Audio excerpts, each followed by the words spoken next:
श्रियकान्ताय कल्याणनिधये निधयेतिनाम् श्रीवेङ्कटनिवासाय श्रीनिवासाय मङ्गलम्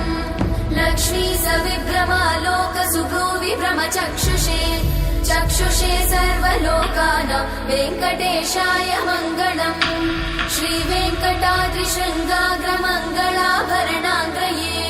मङ्गलानां निवासाय श्रीनिवासाय मङ्गलम्